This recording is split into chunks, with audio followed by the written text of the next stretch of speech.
Tema que vamos a tomar del Evangelio de Mateo. Evangelio de Mateo, capítulo 27, y versículos comprendidos entre el 3 y el 10, ambos inclusive. Repito, Mateo 27, versículos 3 al 10, ambos inclusive.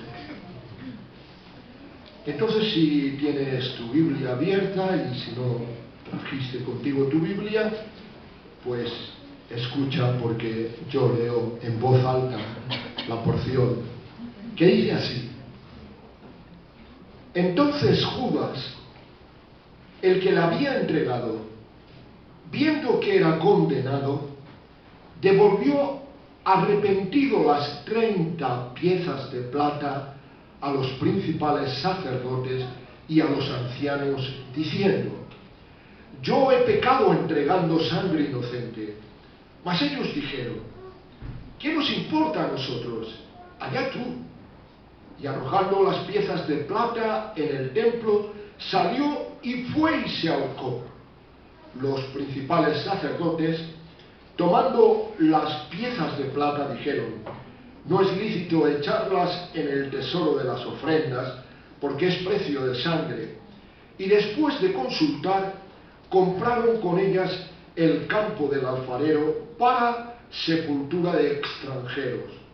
Por lo cual, aquel campo se llama hasta el día de hoy campo de sangre. Así se cumplió lo dicho por el profeta Jeremías cuando dijo: y tomaron las 30 piezas de plata, precio del apreciado según precio puesto por los hijos de Israel, y las dieron para el campo del alfarero, como me ordenó el Señor. Que el Señor bendiga su palabra. Mirad, creo que no es necesario insistir mucho para señalar que el principal asunto de esta porción es la muerte del apóstol traidor, es decir, de Judas Iscariote. No es una porción de la que se suele predicar mucho. De hecho, yo creo que es la primera vez que a lo largo de casi 40 años de ministerio voy a predicar de ella. Porque pienso que, a pesar de que no es una porción muy solicitada por nosotros los predicadores, no obstante tiene sus enseñanzas útiles para cada uno de nosotros. Y me gustaría empezar por una, haciendo la pregunta que a veces ha podido surgir en nuestras mentes. ¿Por qué haría Judas lo que hizo? ¿Por las 30 piezas de plata? Bueno, posiblemente esto influyera, pero ¿no habría algo más? Cuidado, voy a decir lo que la Biblia no dice, pero no puedo evitar pensar, en si acaso quiso manipular al Señor. El resto de los discípulos en ocasiones lo habían querido hacer, tú lo sabes bien. Pedro dijo en un momento determinado: Señor, que cuando Jesús hablaba de la cruz, que tal no te acontezca. Judas, como el resto, había estado 3 años con Jesús. Había visto que Jesús tenía poder para sanar enfermos en fase terminal, para dar la vista a los ciegos que jamás habían visto, para resucitar muertos, que ordenaba a la tempestad que cesara y acababa, que cuando él lo decía, los demonios salían. Así es que no puedo evitar pensar,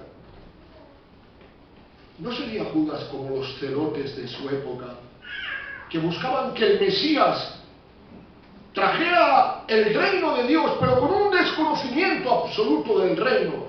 Pensaban que el reino de Dios consistía en echar a los romanos fuera de Israel y que el Mesías tendría que ser un guerrero portentoso.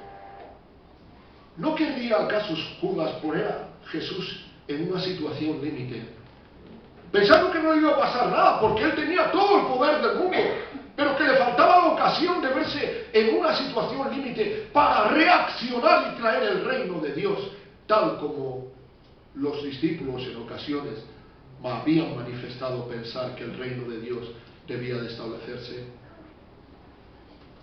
Vuelvo a insistir, no estoy diciendo que esto fuera así, la Biblia no lo dice, pero no puedo evitar pensar.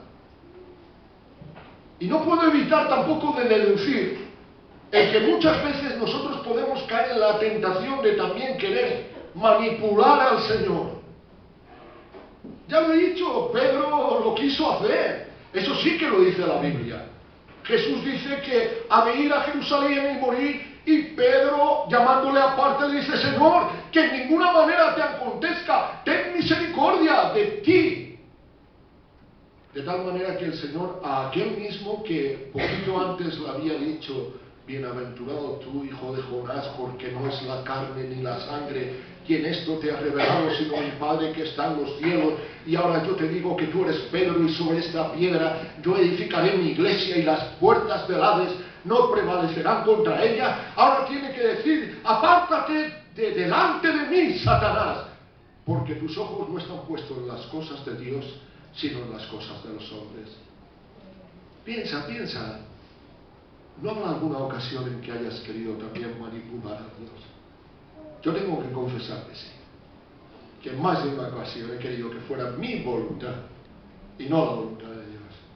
No he respondido a esa característica de Jesús en Getsemaní: Padre, si es posible, pase de mí esta copa, mas no sea como yo quiero, sino tu voluntad, Señor.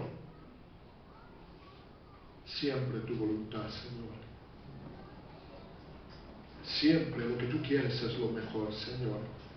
No permitas que nunca caiga en la tentación de querer decirte lo que tienes que hacer, de querer manipularte. Sí, me parece que esta es una primera lección que, introduciéndonos al tema, podemos derivar.